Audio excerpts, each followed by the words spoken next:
We're grateful for who God is. That list of names given, holy and mighty and all of that, that's just the beginning of things. When Jesus was jousting with the Pharisees, Jesus made it clear to them that when you start talking about me, you're talking about something that surpasses Abraham. Because before Abraham was, he said, my name is I am. In other words, when you open up the book to look at all of the good things that a person can possibly be, mighty and triumphant and awesome and holy, he says that that's just the beginning of it. He had to close the... Who am I, America? Who I am, America?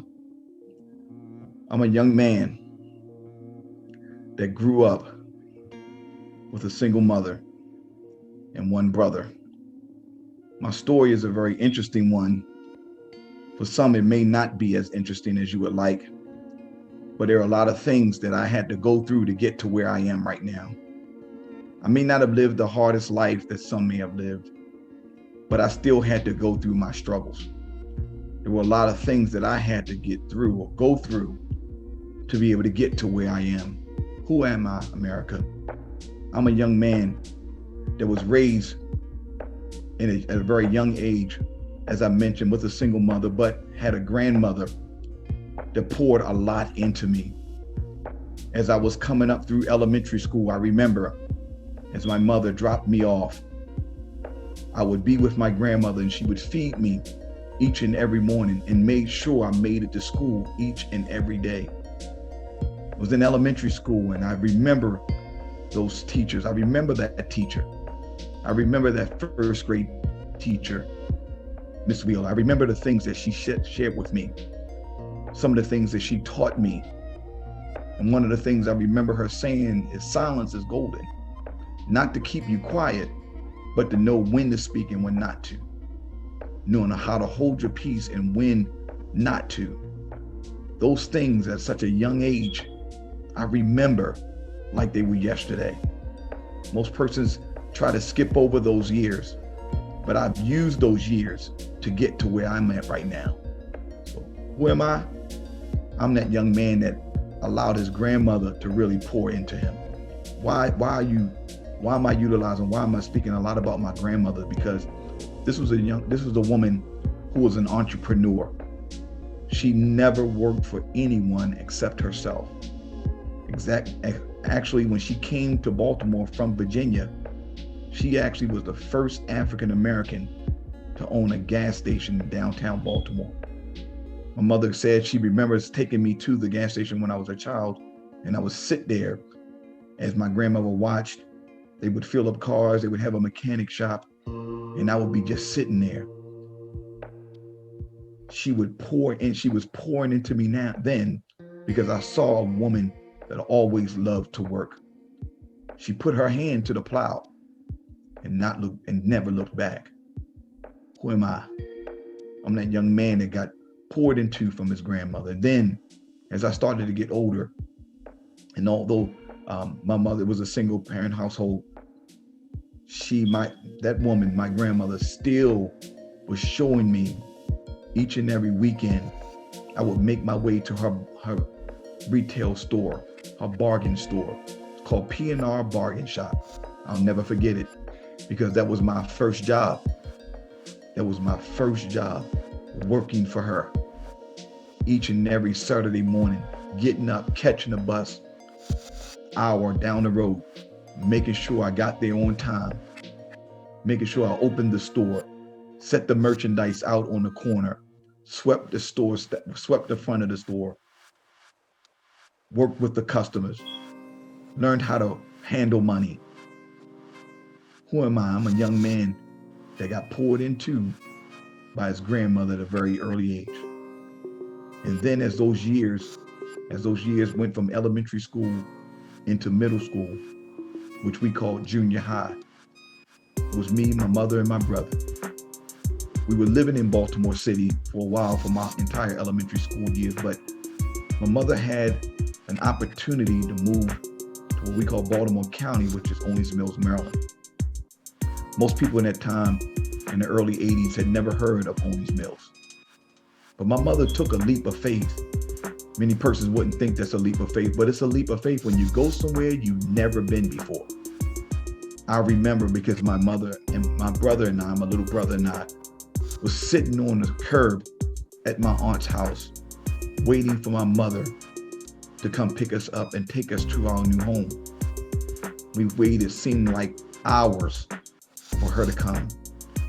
And I remember she coming and we getting in the car and she driving up what we call Wrightstown Road, all the way up from Baltimore City, all the way through Baltimore County up to Owings Mills. And we finally arrived. But we had our own room.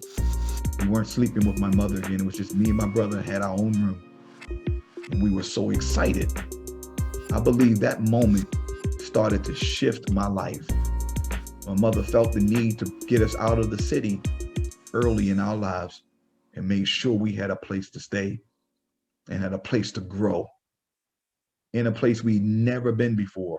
We had been surrounded mainly when we was in Baltimore City by African Americans. But then when we moved to Owings Mills, it was more Caucasians than African Americans. Who am I? I'm a young man that now lived in Owings Mills, didn't know anyone there, had no friends, had to grow up in a place I had never seen before. It was me, my brother, and my mother. It was just the three of us. And it was some struggles. It was some times where we had to struggle. It was some times that my mother actually shared with me on a number of occasions that we were about to be set out because we just didn't have the money to pay the rent. But somehow God always came through.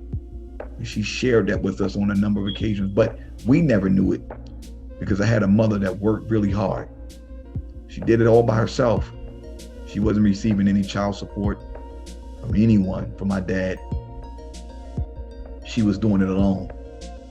I never mentioned my father in the beginning of this because my father wasn't around at the time. Unfortunately, he decided that we were not part of his plan. So my mother was by herself. It was me, my brother, and my mother. Who am I, America? I'm a young man that was now being raised by a single parent in Owings Mills, Maryland, not knowing anyone there, but learning and growing at the same time. Entered into junior high school. I've always been a lover of school. I love academics. I love learning. I love reading. I love math. Math was my favorite subject.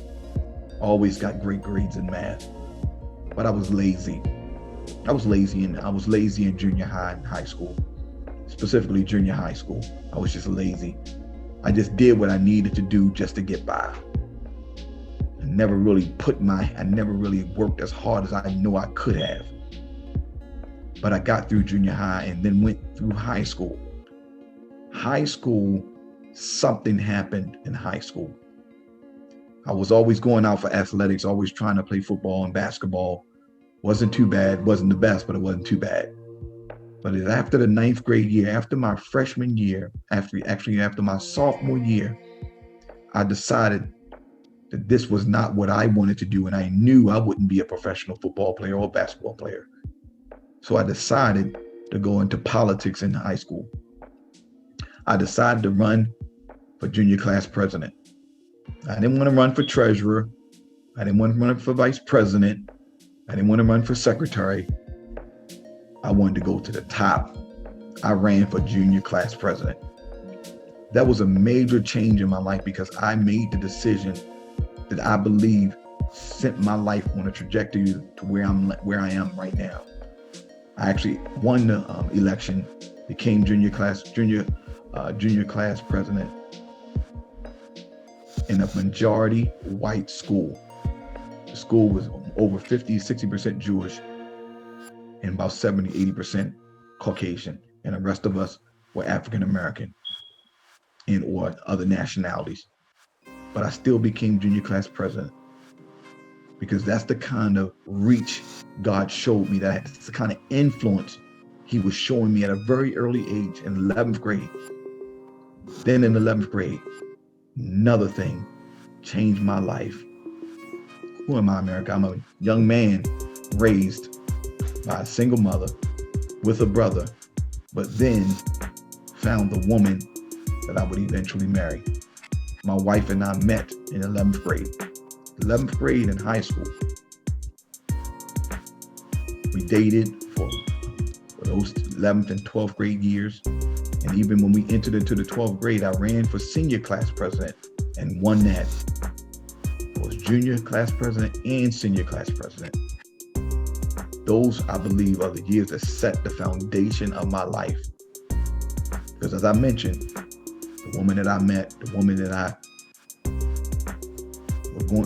was literally the person that I knew, we were meant for each other, would be the woman I would eventually marry. But before that, right after high school, right after graduating high school, I decided to go into the military. I decided to go into the Air Force directly out of high school. As soon as I graduated, went to Lackland Air Force Base in San Antonio for basic training. From there, went to Biloxi, Mississippi for training school. And the moment I left Biloxi, Mississippi from training, I proposed to my wife. Came home. We literally got married in about 30 days after I came home. After that, 23 more days later, after that, we literally took a flight to Spain. My first duty station was Zaragoza, Spain. Let me share this with you. We didn't have a lot of money to get married. We didn't have a big wedding. In fact, I only think we spent $500 on our wedding. We didn't have a lot, but we did decide to spend the rest of our life together. That was the season that I know another layer, another major point, another major opportunity influence in my life. Significant milestone that happened. Married right out of high school, traveling to a foreign country, newly married, never traveled overseas before. We made it. We went there. We landed in Spain, Madrid, Spain, took a bus up to Zaragoza, Spain. Literally for the first time, we had been away from home together in a foreign country. Didn't really know the language. I knew a little bit, but didn't know a lot. But we still went. We took leaps of faith. It seemed like my life has been just leap after faith, after faith, after faith. That's all I've been doing, is taking those leaps. We took that leap to Spain. We spent 3 years in Spain. It shaped our marriage and put us on a course for where we are now. There was some bumps in the road there. 2 18-year-olds living in a foreign country, deciding to raise a family. Had our first child in Spain. Our daughter, Diera, was born in Spain. Who am I, America? I'm a young man at the time, newly married, with one daughter, living in a foreign country, raising a family, or at least trying to raise a family. Because I made a lot of mistakes. Because I really didn't have anyone to train me. I didn't know how to be a father, and I certainly didn't know how to be a husband.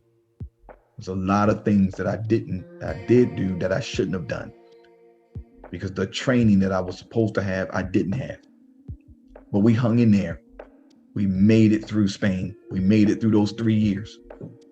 And after those 3 years, we came back from overseas. We actually came back into Maryland, was stationed in DC at Bowling Air Force Base. So we lived in Laurel, which gave us a great opportunity. Laurel, Maryland, which is right in between DC and Baltimore, where my family lived. So we had the best of both worlds. We were able to go in both directions, either directions in the same amount of time. But we made sure, this is what we made sure, that we were alone, we were able to grow. We were able to raise our family without a lot of family influence. I took charge. I took that opportunity to again raise my family. 2 more children were born. 2 boys were born, DeMonte and Devin. Here I am. I'm married with 3 children and in the military. But I really didn't believe the military was the best place for me to be. Everyone told me, don't get out. Don't retire. Do not get out. Stay in the military. You're going to get benefits. You're going to have retirement plans. You need to stay. But God told me to leave. And I literally decided not to re-enlist. I didn't re-enlist. So who am I now? I'm a father, a husband, and a person without a job because I decided not to re-enlist. It was hard that first year because I really felt like I made a mistake. I thought it'd be easy to find a job, but it wasn't as easy as I thought. I really thought about going back in. But something happened in our family. My wife lost her brother. And before that, we went to church. I went to a church I had never been to before, and I heard the word preached by a pastor. And that day, I truly believe that God was speaking through me to be a part of the kingdom expansion. That day, I truly believe I started to really say yes to God. That moment, I believe, shifted everything when I began to really become be a part of the mission of Jesus Christ. That means expanding the kingdom by executing ministry in excellence. That was the turning point in my life. I decided, in my own words, in my own vernacular, to go all in the church. I went to the church daily, volunteered the whole time, no pay, but just volunteering, hoping and praying and believing that God would come through. And the church decided to hire me. I was working for them for a few months, but then budget cuts forced them to lay me off. I was laid off from the place that I dreamed of being a part of. Who am I, America? Now I'm a young man that's unemployed, with a family, with no money coming in. And it was hard. It was really hard. I remember laying on the floor, literally with my son, Diamante, crying, wondering if I was going to be able to get a job or when I was going to get a job, if I was ever going to get a job. And my mother called me and told me, I got a job for you. That mortgage business literally shifted my life. It gave me the resources that I needed. Then something else happened. I decided to go to another church. Went to this church called Morning Star Baptist Church. My wife and I decided to go there. It was actually her home church. There was a new pastor there, Bishop Dwayne Corey Debnam. He preached a word. And he preached with so much passion I had never seen before. And when he preached, it literally, it's like God literally set me right there to hear that for that point in my life, just pouring into me.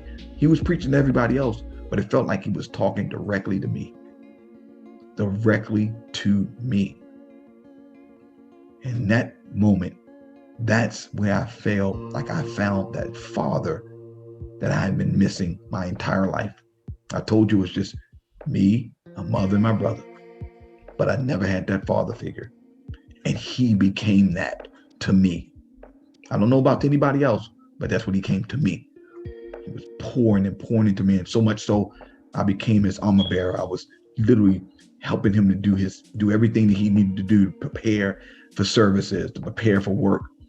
Prepare for Sunday morning services, prepare throughout the whole week. I learned the passion of reading the word. I gained the passion of reading the word. And then, let me tell you, I read this book, listen to me, called The Cost of Discipleship from Dietrich Bonhoeffer. Let me tell you, that book changed my entire life. The moment I read that book, that was my calling. I was called to preach the word of God. I was called to minister the word. My initial sermon, December 1999, is when I preached my initial sermon that month of that year. I preached it, and then the crazy thing was my wife preached hers the year after, December 2000. So we were on the same course, preaching. And then I found my gift. My gift was teaching. So I began to teach Sunday school. I taught all these different classes Christian education classes. And then God gave me the opportunity to start a ministry called the mentoring ministry that we had at the church. It was an incredible ministry called Rites of Passage, ROP. We started that ministry from scratch. It started and it caught fire.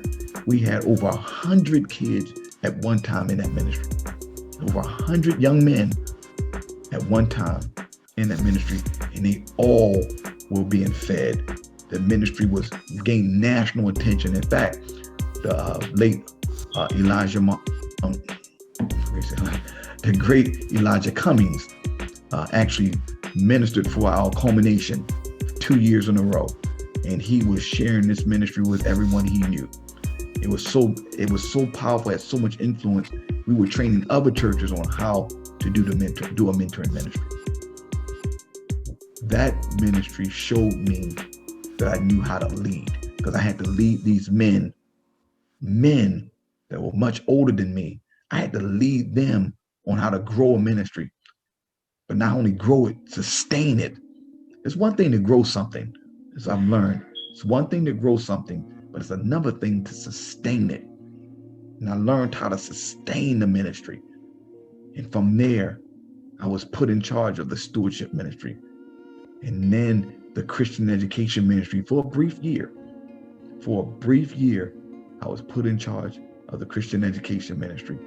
And that was the point in my life that I knew I was called to pastor, because I had to lead so many persons that were under me, so many classes, so many individuals that were part of the classes, part of our discipleship ministry.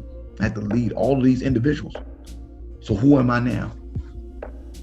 I'm an associate minister, the armor bearer to the pastor, a husband, a father, and a full-time student at Howard University. Full-time student to get my master's degree. Doing all of those things and a full-time student. Eventually graduated. My wife and I graduated at the same time from Howard University. Got our master's degree, same time from Howard University. And then we decided to go to a school called Ashland University in Ashland, Ohio, to do our doctorate. Did it together, finished it, graduated at the same time with our D-men. And we knew at that point, it was time for us to launch our own ministry. I had an opportunity to pastor a ministry that was already in existence. But God said, it's time for you to launch your own. I want you to start a church. That was one of the biggest undertakings that you could ever have. Starting a church. That's where we are now. So who am I, America? You are talking to a pastor, a person with a doctorate degree, a master's, bachelor's, and an associate's degree. 4 degrees. Pastoring a church, trying to grow a ministry along with my wife We're both pastoring this great ministry called New Kingdom Faith in Glen Burnie, Maryland. Ministries extended to all parts of the community throughout Glen Burnie, Severn, and Hanover, Maryland, touching many lives.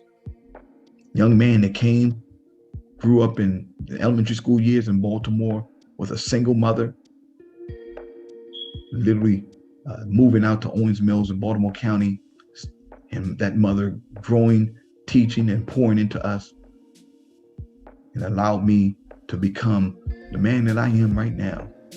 There's a part of the story that I left out, but I want to make sure I mention it because it has me doing the ministry work that I'm doing right now.